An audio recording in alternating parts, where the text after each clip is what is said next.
Здравейте, здравейте, аз съм Вероника и днес ще си говорим за една много интересна тема с моя гост Мери Томова. Здравей! Здравейте. Много се радвам, че прие поканата да развенчаем така някои от заблудите, може би, мога да кажа, които имаме в семейството, семейната среда или така наречената семейна пента. Когато имаме повече от двама човека, излизаме вече от партньорските взаимоотношения и влизаме в семейни взаимоотношения, т.е. когато имаме повече от двама човека, станем трима, нещата се променят, всички го знаем. Така много двойки срещат трудности, предизвикателства, като се появи детето и в повечето случаи си мислят, че това е само заради появата на нов начин на живот, но всъщност нещата не са съвсем така. Как си взаимодействаме енергийно помежду си и вътре в семейната пента? И съм поканила Мери, която е специалист, сертифицирана в именно семейната пента и смятам, че ще ви бъде доста интересно, но и полезно и практично. Ще видим сега как семейната динамика си има собствена механика, която всъщност ще разкрие много, много интересни факти и много интересни осъзнавания за хората. Надявам се да сме им полезни. И директно да се гмуркаме в механиката на енергийното взаимодействие вътре в семейството. Да, да. На индивидуално ниво всъщност Human Design ни казва а, тази наука е създадена ти да бъдеш автентичен и да взимаш решенията спрямо с вътрешния авторитет. Никой отвън не може да ти каже кое е най-доброто за теб. Нищо, че може да изглежда много логично, като посока, ние имаме вграден механизъм в тялото, който е устроен да ни води към правилните преживявания, към коректните преживявания в живота, чрез които ние да надграждаме осъзнаване, да надграждаме живота си, да вървим, както се казва, да вървим в нашите си коловози. Обаче доста често, не доверявайки се на тези наши вграден вътрешен глас, така да се каже, се случва така, че търсим отвън одобрение, посока, което обикновено не се оказва полезно за нас. И първата стъпка, която Human Design казва е: бъди себе си, имай доверие на вътрешния си глас, който може да видим през авторитета, който виждаме в картата. Експериментирай с него, за да може да се стиковаш, така да се каже, с твоята природа и да вървиш с синхрон в живота. А, от тук обаче е важно да кажем, че ние никога не сме сами по себе си този отпечатък и винаги има различни такива фактори. Дали ще е взаимоотношения, дали ще е работна среда. Винаги има около нас хора, които повлияват по един или друг начин на нашето преживяване, на нашата перспектива на нещата. И това е свързано с аурата, всъщност. Ние сме аурични същества, имаме едно биополе, което при взаимодействие с другия, то се смесва. И при това смесване всъщност става и объркването, което има в хората и невъзможността да разпознаят кой е истинския им вътрешен глас. И могат да бъдат тласнати, нали, да върват в посока, която не е тяхна. И затова в Human Design разглеждаме, освен личното устройство, като на първо място, за да може човек да знае какъв е той сам по себе си и осъзнавайки през информацията, експериментирайки в ежедневието, да си потвърди за себе си, че това е така, за да може след това, когато е в взаимоотношение с друг човек, когато е във връзка, той да може да знае кое е негово и кое проявява поради взаимодействието и влиянието на другия. Да има ясна представа докъде е той и докъде е другия. Иначе е невъзможно да не взаимодействаме и да не влияем един на друг. Но това осъзнаване всъщност ни носи една стабилност, която ни дава възможността да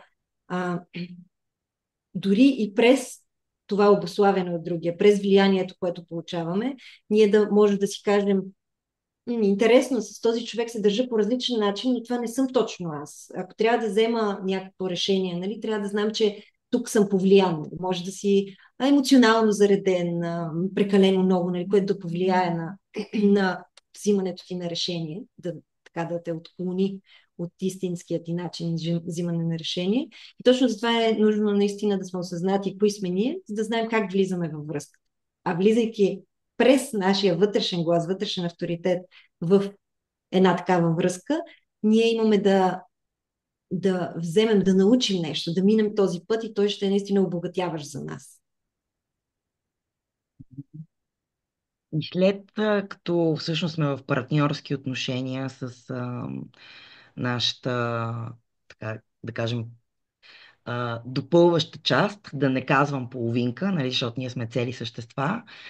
А, и често се стига до това да желаем да разширим а, взаимодействието си чрез появата на третия член на семейството, детето. И Да, така, и по-нататък, нали, с повече деца, абсолютно, евентуално. да, да. Какво се случва тогава? Да, тогава вече влизаме в една друга динамика, но може би преди да влезем в тази динамика е хубаво да кажем защо човечеството е движено към това от едно партньорство, в което нали, всичко е наред, участват и двамата участници с, как да кажа, с пълното си сърце, с пълния си дизайн, с всички качества, които носят, взаимодействат един с друг. А, и изведнъж има един такъв порък да се възпроизведат, да създадат нещо повече. И това са едни такива невидими механизми, които тласкат нас хората да се възпроизвеждаме, така да се каже, генетичния императив, който ни кара да да се движим, да се развиваме, да кажем, това е един двигател за развитието на човечеството. Ако го нямаше това невидимо влияние и то невидим подтик към възпроизвеждане, всъщност ние може би нямаше да съществуваме като човечество. И на първо време от едно партньорство, в което ние участваме, може би сами като себе си, и познавайки другия, уважавайки да кажем, неговия начин на взимане на решения, неговия начин на функциониране. В един момент биваме потикнати да създадем нещо повече. Първо, генетичният императив ни привлича към това, което не сме, за да може да разнообразим генофонда, така да се каже. И обикновено забелязваме хора, които са много различни от нас. И всъщност той ни потиква да влезнем в едни такива, да създадем семейство и да влезнем в една такава групова динамика. А самата групова динамика, тя е отвъд индивидуалността. Когато има група от 3 до 5 човека, вече не е партньорство, вече не са двама човека, които участват осъзнато, вече са трима човека и тук започват да се движат едни такива невидими механизми. Едно невидимо влияние, което потиква хората да оставят как да кажа, собствената си индивидуалност на заден план, за да може всъщност да дадат, загубват част от индивидуалността си, за да могат да дадат принос към тази група. Това важи не само за семейството, важи за всякакви групи. Може да са приятели, които прекарват много време заедно. Трябва хората да са в взаимодействие, да са в аура, така да се каже, да са близо един до друг. И тогава, всъщност, започваме да усещаме един такъв подтик да се слеем с групата, да бъдем част от групата.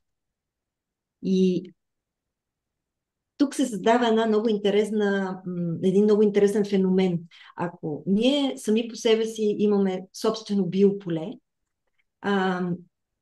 и то е свързано нали, с нашата личност, нашия дизайн, когато се съберат трима човека, се създава едно трето биополе, не трето, четвърто, едно общо биополе, което всъщност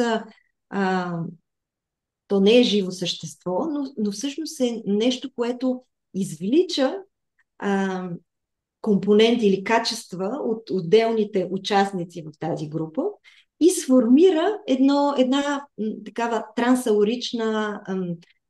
един трансауричен феномен, който образува нещо трето, което всъщност започва, приемайки тези 3 члена от 3 до 5 човека, нали? Приемайки ги в своята аура, по-голяма аура, всъщност е тук да води групата всъщност към материален успех.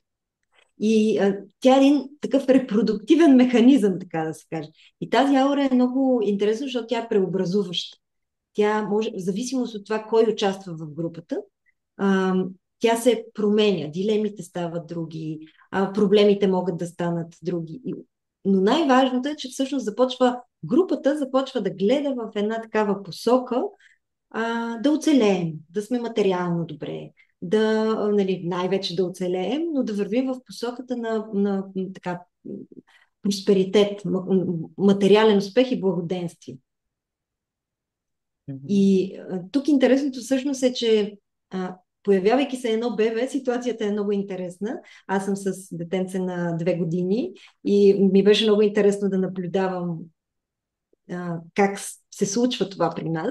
И нали, много осъзнато така наблюдавах процеса. И беше много интересно как обикновено хората, когато се роди детето и си казват, ами да, то детето променя всичко, защото нали, изисква грижи и така, така. Въпросът е, че не детето променя всичко. Ами това формиране на тази по-голяма аура, която задава посока на групата, тя променя всичко. Защото дори да не е дете, да кажем, ако дойде възрастен родител, който не може да се грижи за себе си, дойде в къщата, в която живеят двама партньори, до тогава не е имал трети човек, усещането за огромна промяна ще е абсолютно същото, като да имаш дете. И тук е много интересно, че нали, детето естествено е безпомощно, човешките деца излизат малко по-рано на бял свят и наистина не са като животинските бебета, нали, които са готови за света.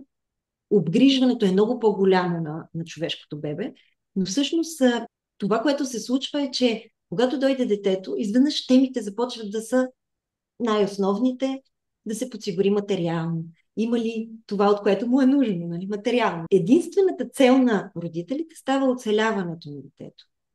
То да е добре, да е здраво, да оцелява, така дават и затова казваме, че това е един невидим механизъм, който ни движи цялата група. Ние абсолютно несъзнателно се предаваме на това нещо. Такава е динамиката, че всъщност заключвайки ни в тази групова аура, ние предаваме нашата идентичност в полза на служене на групата.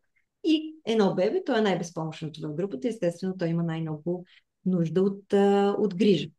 И всъщност семейната динамика, тази пента, ние наричаме пента в Human Design, тя има много практична природа. Фокусира се върху грижата, поддържането и продължаването на рода, нали, за да може да просъществува.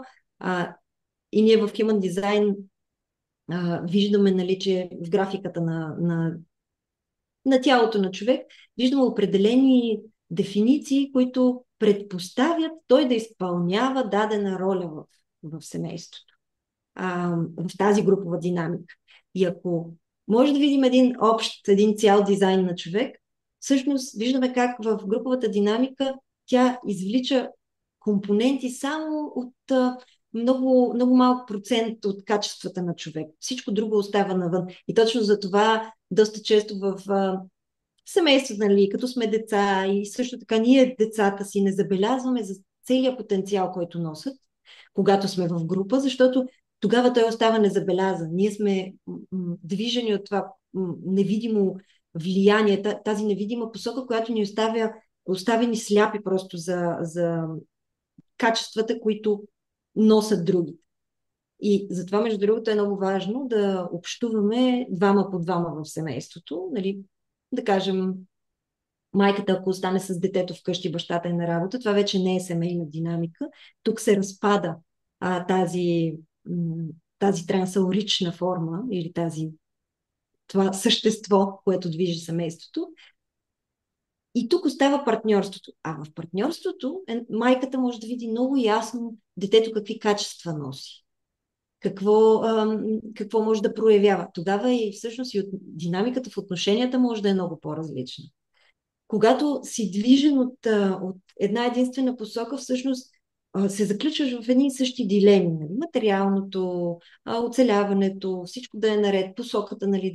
Да работиме всички, да действаме, къщата да е чиста, да пътуваме заедно с семейството и така нататък. Това остава в групата, а когато излезнем от групата и да кажем майката с бащата излезнат, да кажем, останат насаме, тогава всъщност те се връщат към тяхните партньорски отношения и това е много ценно, за да могат да излезнат от битовизмите, както ги наричаме, и да видят, че има и друго нещо. Има нещо, което ги свързва, нещо, което нали, когато не са в група, се виждат ясно целите. Виждат се като отделни същества, които участват цялостно в тази партньорска динамика.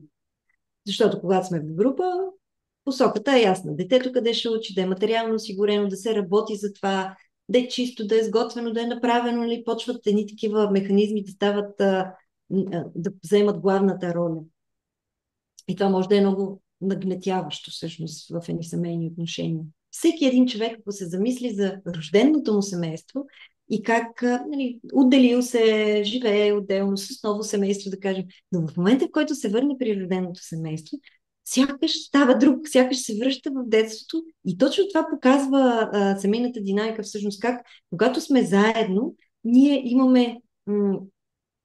имаме роли, с които да допринесем в това нещо. И при положение, че другото, самата енергийна структура, която движи нещата напред, тя не се нуждае от всички други качества. И при положение, че не се нуждае, ние някакси не можем да изпъкнем с тях, да ги покажем, да ги проявиме. И доста често, нали, родителите ни в рожденото семейство не забелязват как сме имали качества, които нали, не сме могли да проявяваме, да виждат ги после в по-късен етап. Ние така или иначе сме в една енергийна динамика постоянно, благодарение на тези пенти, ние сме стигнали до тук и сме оцеляли, защото без тях ние нямаше да съществуваме най-вероятно като човечество. Много е важно за самия индивид, за самия човек. По условия трябва да знае, че когато е в тази група от 3 до 5 човека, абсолютно несъзнателно и доброволно той ще бъде задвижен да мисли в посоката, в която казахме, нали, оцеляване, материално благополучие. И всъщност това може да го тласне да смята, че е взел правилното решение, а всъщност ние имаме вграден вътрешен глас в самите нас, който е отговорен само за нашето благополучие, за нашата посока. Не може да взимаме общо решение за групата и да смятаме, нали, че това е най-правилното решение. Затова ние казваме, че е хубаво да се съобразяваме с природата си. Примерно в партньорството, ако единият човек има по-бавен начин за взимане на решение, пък другия е по-бърз, нали, казваме, че е хубаво да се стиковаме, да изчакаме по-бавния, да проверяваме във времето другия дали продължава нали, да е на тази вълна, така да се каже. Това е трудността, но като цяло, когато взимаш решение за себе си и за живота си, трябва да си извън такава групова структура. Дори говорим и за работа. Нали. Хубаво е човек да се върне към себе си, да взима решение. За нас е добре, защото ние сме устроени ние сме същества, които сме устроени да сме в общности, да сме в групи. Нали, времената предпоставят вече малко по-различни перспективи. Нали, човек е малко по-отделен. Това е тема за друг разговор, който ти си по-голям специалист, можеш да разкажеш. Интересното всъщност е тук в груповата динамика, че зависи за семейната среда. Зависи колко човека са. Дали са 3, 4, 5. И интересното е, че в семейства само с едно дете, с 3 човека, които живеят на едно място всъщност, се получава така, че има доста разводи, защото се получава едно напрежение. Сякаш третия е излишен. Когато са 3 и се създава има една нестабилност. Даже 70% от разводите са в семейства с едно дете. И това се получава, защото, например, ако ние седнем да говорим с теб, комуникацията, нали, гледаме се в очите, тече един срещу друг. Малко по-трудно е да се случва такава комуникация между 3. И точно на този принцип се получава едно напрежение, все едно един е излишен. И това напрежение всъщност държи на косъм семейството. И тогава генетичният императив всъщност така изчислено е статистически, че той е доволен, когато има 2,2 деца на семейство. Което значи, че 2 деца не стигат, че 2 деца създават една стабилност, но пак не стигат. Нали? Търси се да се запълнат всички възможни роли в групата. И това се случва в идеалния случай от 5 човека с всички тези качества, за които след малко ще поговориме. И когато всъщност тогава се потикват, когато има семейство с едно дете, създава се напрежение и в един момент, нали, решават да имат още едно дете с надеждата да се стабилизират нещата, което се случва до някъде, защото тогава има стабилност. Нали, ако се върнем на примера, който е с разговора между двама човека, тогава могат да общуват по двойки и няма толкова напрежение. Има предсказуемост какво ще се случи, безопасност, стабилност. Но продължаваме да бъдем тласкани. Нали, в миналото сме били така доста, имало е доста така голямо възпроизводство и са имали дори повече от 5 деца.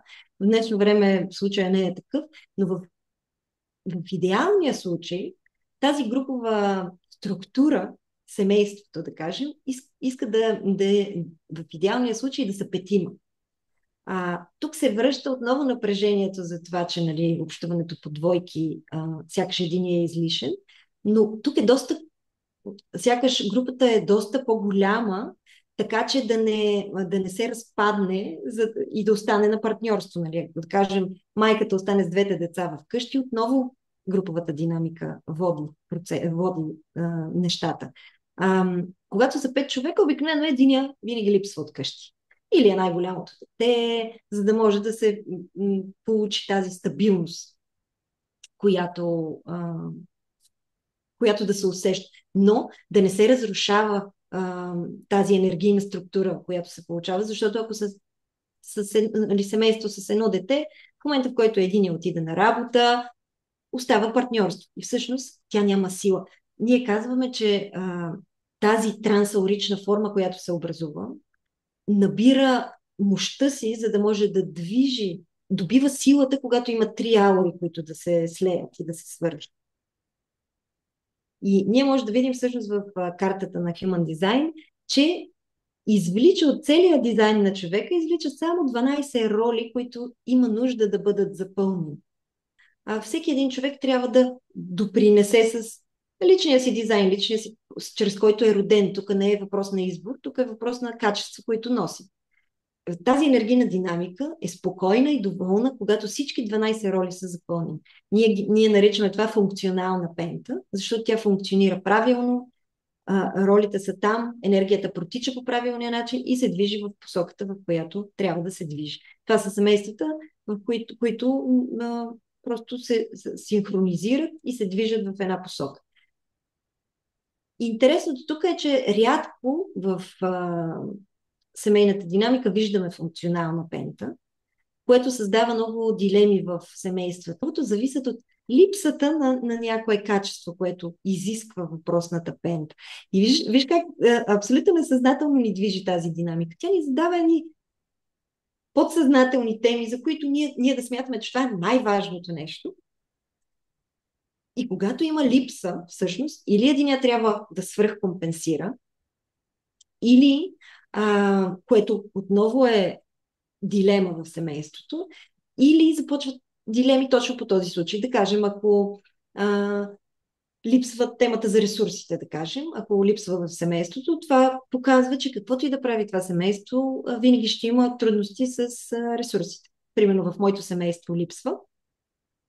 И ние каквото и да правим, колкото и ресурси да влизат към нас, сякаш изтичат, сякаш не може да се управляват, сякаш да влееш ресурсите в правилната посока, така че те в дългосрочен план да подсигурят семейството.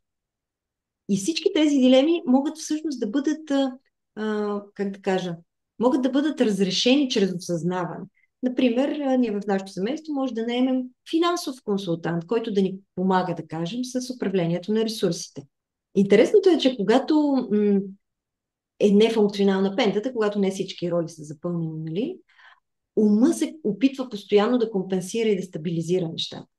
И постоянно търси варианти, какво да направи. И понеже самата семейна динамика ни тласка към това да сме постоянно отдадени и постоянни в движението ни в тази посока, доста често води и до умора, до прекалена умора, защото нали, тя е свързана с вътрешния ни живот, с поддържането на къщата, с това как захранваме нашето семейство, какво се случва вътре в семейството и какви са предизвикателствата. Ако има някакви пропуски там в ролите, за които говорим, всъщност тук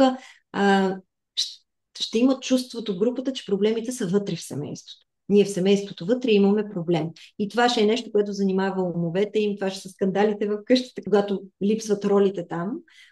По-скоро семейството се занимава с това как ни възприемат като семейство. Нали. Примерно, ето, нашето дете не е дисциплинирано, виж как ме гледа тази баба, нали, примерно. Има едно такова напрежение да демонстрираш навън семейния модел, да се покажеш в света, как семейният модел е добър, стабилен. И тук предизвикателствата, които идват от липсите на тези роли, е, че от това как ние сме приемани в света. И тук по-скоро, нали, проблемите ще са в това. Виж сега, тези ще кажат, например, че ние не сме добро семейство, защото еди какво си направи. Много е важно как се вижда семейството в света. И когато има пропуски, да кажем тук, някой компенсира тази роля. Започва така неестествено за него да заема тази роля, която първо го свръхизтощава и второ, той не може да я прояви, когато не е вродена в него. Въпросът е човек да знае и да не обвинява другия. Просто да ги приема и да знае, че това е неговото семейство, както казваме с неговите несъвършенства. И тук взаимодействието по двойки всъщност много помага, защото когато се създаде едно такова голямо напрежение, ако излезнем от тази динамика, да кажем, родителите отидат на вечеря, на кино или каквото и да е, или таткото излезе с детето да кара колело, или майката отделно с детето, примерно да правят нещо. Това напрежение спада, защото ние се връщаме един към друг и се връщаме към се, едно се срещаме отново с душите си. Най-общо, ако почнем да ги изреждаме, ще тръгнем от вътрешния живот. Всъщност, първо в семейството има роля, която е свързана с организирането. Кой движи нещата вкъщи и вкарва реда вкъщи. Това е умението да прекарваме време заедно, да се чувстваме комфортно в дома си. И ако, примерно, тази роля липсва, все едно няма кой да подсигури ред в къщи. Това ще е един неподреден дом, хаотичен дом. Тук продължава с една роля, която е свързана лепилото. За това кой държи семейството заедно. Ако има тази роля, това е винаги човека, който казва, дайте да играеме примерно, на някаква настолна игра. Придърпва всички заедно. Това е една магнитна енергия, която ги принуждава по един или друг начин групата да изгради една силна основа. И тук, ако има липса, всъщност това няма привличане да бъдат заедно хората. Няма го това привличане да останат заедно. Те нямат проблем да бъдат заедно, но го няма това привличане. Няма този магнетизъм да прекарват време заедно, да се залепат един за друг. От другата страна, всъщност, виждаме ролята на това, кой настоява в семейството да излизаме навън заедно, да сме ние срещу всички. Един вид нашето семейство излиза навън в света да преживява, да се появим по един такъв значим начин, да имаме обогатяващите преживявания в живота. Например, в моето рождено семейство баща ми приема тази роля и той винаги е бил този, който ни научи да ходим на палатки, просто показа ни света, различния свят от вкъщи, нали? Като ние излизахме като група, като обединени хора, които влизат в обогатяващо преживяване. И тук, ако има липса на тази роля, всъщност няма отдаденост на идентичността на семейството. Няма ние. Няма едно такова посвещение да ни видят заедно в света. Нали? Няма тая нужда заедно да преживеем нещо. От другата страна седи хармонията, всъщност. И кой внася хармония в семейството? Има ли хармония в семейството? Как се разбираме помежду си? Дали се чувстваме в семейството сигурни и закрилени? И тази енергия дава този нюанс на семейните отношения, че можеш да обичаш хора, които не харесваш много. Нали? Приемаш ги, защото те са част от твоето семейство. Тук всъщност, ако има пропуск в тази роля, тук има конфликти и липса на хармония всъщност. Тук вече може да има по-конфликтна среда в семейството. Сякаш не е толкова важно да се запази хармонията. И сега стигаме до най-важния стълб в тая семейна динамика, който е свързан с умението да задоволяваш изискванията на семейството, да боравиш с ресурсите, да човека, който поема ролята, има компетентността, нали, капацитета да прецени, да успее на материалната плоскост, да насочва ресурсите, да осигурява достъпа до необходимите ресурси. Да кажем, детето, ако има нужда да влиза в университет, той ще е човека, който е преценил през уменията си, че, да кажем, трябва да се спестяват в годините пари, за да може това нещо да се случи в дадения момент. И когато това нещо липсва, никога не достигат ресурси. И колкото и да влизат, те изтичат. Сякаш няма човека, който да ги управлява. И от другата страна всъщност стоят точно материалните ресурси, които трябва да бъдат управлявани. И това е човека, който задава посоката на семейството. Имаме ли способност да имаме ресурси? Пълен ли ни е хладилника? И ако липсва тук такава роля, всъщност няма усещане се за правилната посока. Защото тук го има едно такова конкуриране и стремеж към материален успех. И когато го няма това като роля, това конкуриране го няма и всъщност няма усещане на къде да се движим. И тези две всъщност роли са изключително важни роли в семейството, защото чрез тях, дори да не функционира идеално пентата, чрез тях всъщност създава една такава стабилност защото тя така или иначе, семейната динамика ни тласка към материален успех и не случайно. Това е основния гръбнак, така да се каже, на семейството. И ако се преместим вече във външния свят, семейната репутация, има роля, която е свързана с бъдещето, с това как ще подсигурим бъдещето. Кой мисли за бъдещето в семейството? Има ли човек, който мисли за тази роля? Или никой няма план и всеки живее ден за ден? Има ли план на къде гледа семейството, в каква посока, къде ще учат децата, как да са здрави, как да са образовани и всякакви такива неща? И всъщност, ако няма концентрация за подсигуряване на това бъдеще, най-общо казано. И от другата страна пък е дисциплината. Кой дисциплинира всички да бъдат успешни? Има ли дисциплина в семейството? Има ли структура? Балансирано ли е разпределението на авторитети?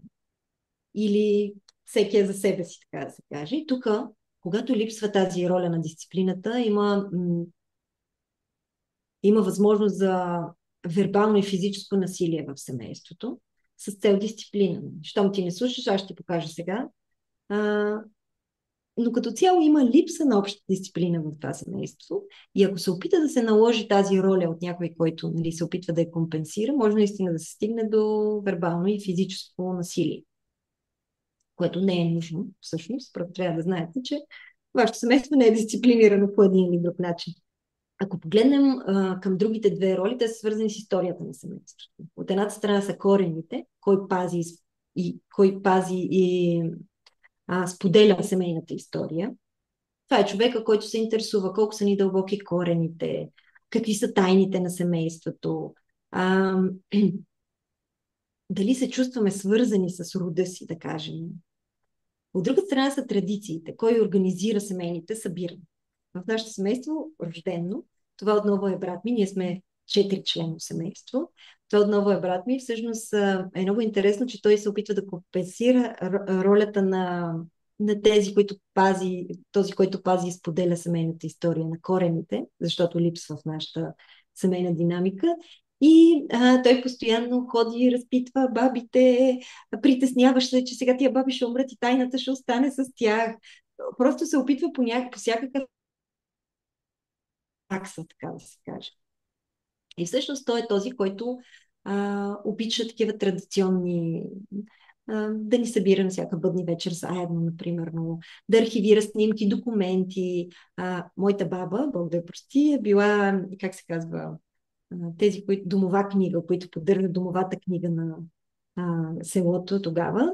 И за него беше изключително. А тя е една напечатана на печатарска машина. За него беше изключително интересно да я чете, да гледа родовете, фамилиите, което за мен беше непонятно, но това е просто роля, която човек притежава по рождение и привнася с нея в груповата динамика.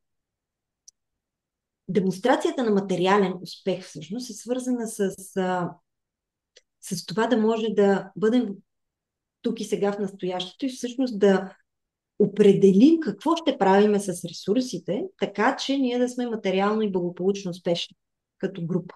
Да сме подсигурени, да не се страхуваме за оцеляването си, за бъдещето си, да помним миналото си и всъщност как всъщност се реализира плана на групата. Това е човека, който е тук да съблюдава, да задава посоката за това дали ние можем всъщност да изградим това богатство, към което се движи. И ако няма роля тук, има трудност всъщност трудност хората да работят заедно в една посока, най-общо казано. И от другата страна седи демонстрацията. Кой държи на представенето в света? А, тук е човека, който приема ролята, в която иска да бъде демонстриран материалния успех на семейството. Не просто да го има, но да бъде видян лицето на семейството, така да кажем. И той има нужда да е уважавано семейството от една по-голяма общност, да представя семейството по света по един така добър начин, един хубав начин. Така, защото нали, това е семейство, което е богато, хубаво, сплотено, здраво. И когато я няма тази роля, всъщност не се вижда навън от хората. Това не се вижда като семейен съюз. Все едно те не са заедно, а по-скоро като отделни личности. Всеки един може да е успешен като себе си, но като отделна личност. Това са всички 12 роли, които пентата изисква да изпълняваме, така да се каже. И когато всички тези 12 роли са налични, това е много голяма рядкост. Отново да спомена, защото хората очакват, че когато създадат семейство, нали, всичко може да се нагласи, да се направи, да се стиковат. Понякога, когато има липса, просто има нужда от осъзнаване и когато може да се вкара по външен начин, или да кажем финансов съветник, когато не може всъщност човек да знае, че тази роля не съществува в неговото семейство и когато се ескалира, така да се каже, напрежението, излизането по двойки потушава това напрежение. Връща хората към себе си. Ти можеш да видиш картата на всяко едно семейство, реално и конкретно да им кажеш какво се случва в тяхната семейна динамика, нали така? Да, ние всъщност, виждайки картите по датата и часа на раждане на всеки един човек, имаме специална програма, чрез която генерираме семейната карта и в нея виждаме липсите на ролите, дилемите, които ще излизат. И всъщност анализа на семейната динамика по-скоро е като един вид менторство, за да може човек да мине по пътя и да осъзнае кой е той в семейството, кой е партньора му, кое е детето му, с какво участват заедно и къде имат нужда да не бъдат притискани, да кажем. Така че, мили хора, оказва се, че ние сме безсилни, когато сме в групова динамика.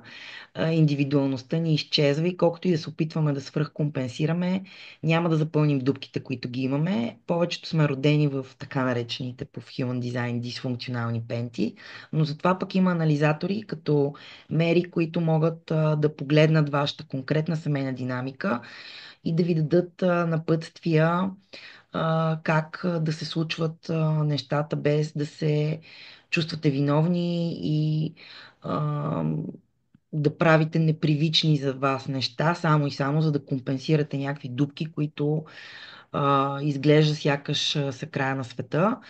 И това е много интересно, че повечето от нас сме родени в такива дисфункционални пенти от енергийна гледна точка. И цял живот се стремим, аз ще създам по-доброто семейство Да, и точно. така нататък.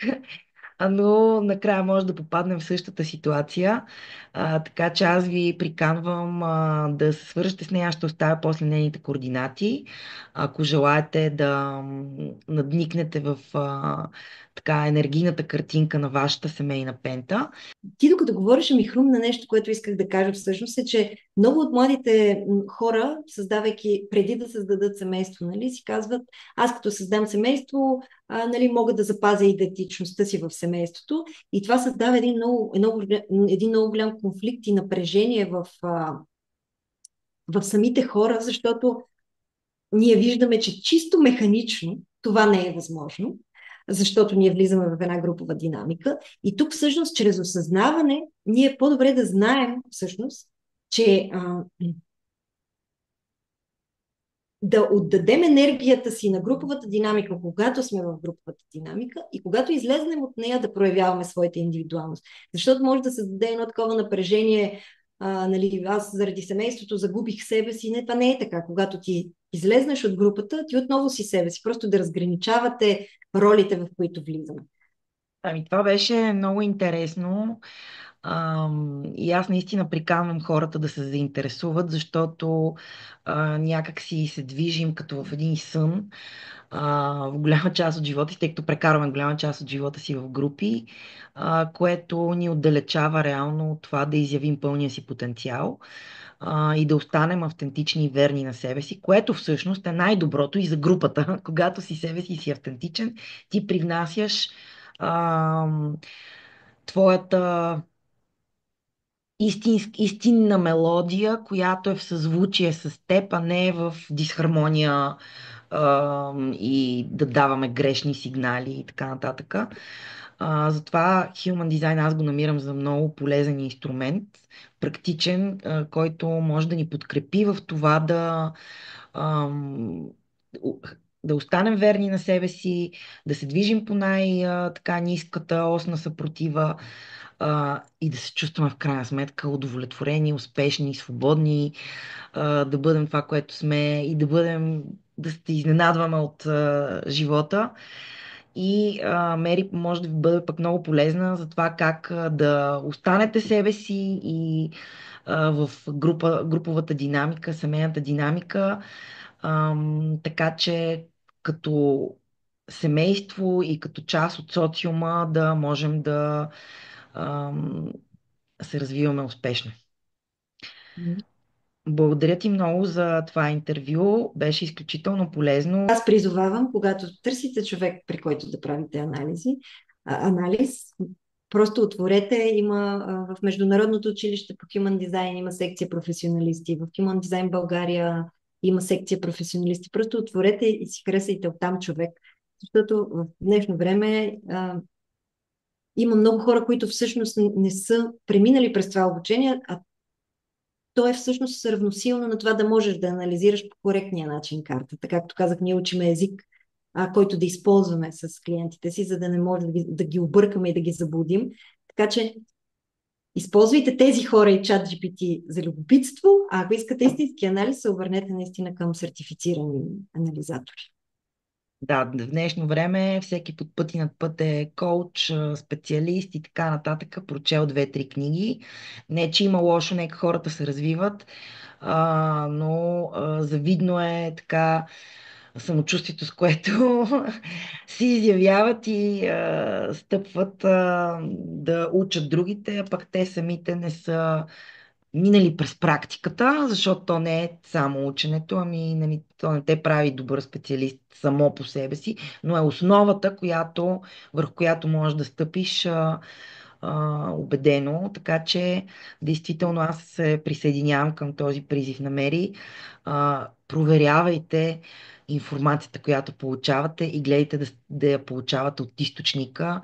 А, и все пак следвайте си и вътрешния авторитет. За всеки влак си има пътници. Но, за съжаление, много често при мен, предполагам, че и при теб, идват хора, които са се опарили от неспециалисти. Това нещо така може да се корени в ума на човек, че просто наистина да изкриви, вместо да го укрили и да му помогне да живее като себе си, всъщност да го обърка и да го потисне. Да, Да. е тема на друг разговор. Така че внимавайте, все пак не искате да отидете някой да ви направи операция, който е чел една книга за това, а не го е практикувал и нали, може да ви създаде повече проблеми, отколкото да ви помогне. А, Много се радвам отново, че ни беше на гости и че сподели така своята мъдрост, опит и преживявания в темата за семейството. Отново ще оставя твоите контакти, за да могат хората да се свържат с теб. Благодаря ти за времето и за интересния начин, по който поднесе информацията на достъпен език. И аз много благодаря за поканата. Много се зарадвах и я приех с удоволствие. Радвам се и до нови срещи да си До пожелая. нови срещи. Чао, чао.